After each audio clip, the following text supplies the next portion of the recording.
From the 1011 Now streaming studio, this is 1011's Morning Pulse. Sponsored by Murray Roofing. Good morning. This is Craig Allison with your Morning Pulse for Friday, May 2nd. Our first story this morning, Lincoln Public Schools emailed us saying the U.S. Department of Education is pulling grants from the district. According to the district, they received a notice from the department earlier this week saying the grant would not continue past the end of this year.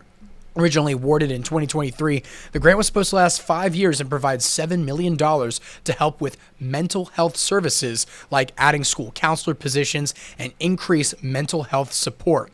The interim superintendent of LPS, John Scretta, says the district's goal of providing a counselor in every school has not changed, and they plan to advocate for reinstituting the funds.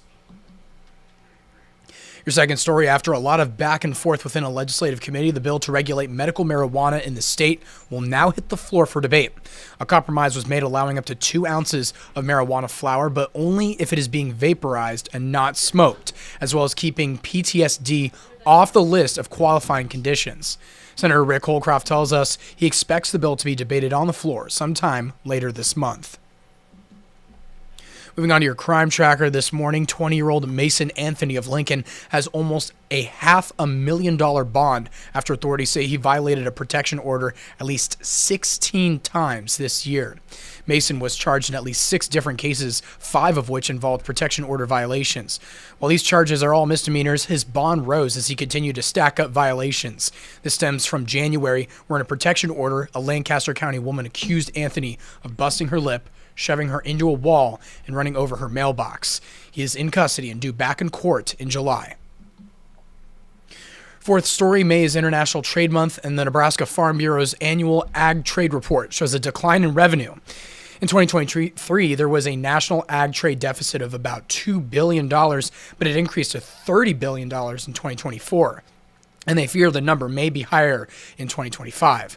Rolling Prairie Economics, based out of Lincoln, says ag exports are down 21% from 2022, and experts say some of the decrease stems from when China was coming out of COVID. The nation cut back on purchases, but now they're turning to other nations. And wrapping things up with your final story on the lighter side, the annual Make a Difference Fair was held at Scott Middle School, promoting local nonprofits and community organizations of the student's choice. 6th graders tasked put together a civil action research project to educate the public about an important issue in the community and how they can help. Among the dozens of projects this year, other organizations promoted include the Brave Bee Child Advocacy Center, the Food Bank of Lincoln, and the Capital Humane Society, and more. That is your Morning Pulse for this Friday morning, and we'll wrap things up with a look at your 7-day forecast.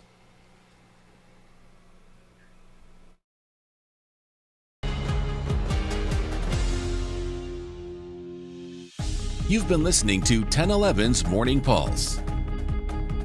Watch, listen, stream on the 1011 Now app, on YouTube, or wherever you get your podcasts.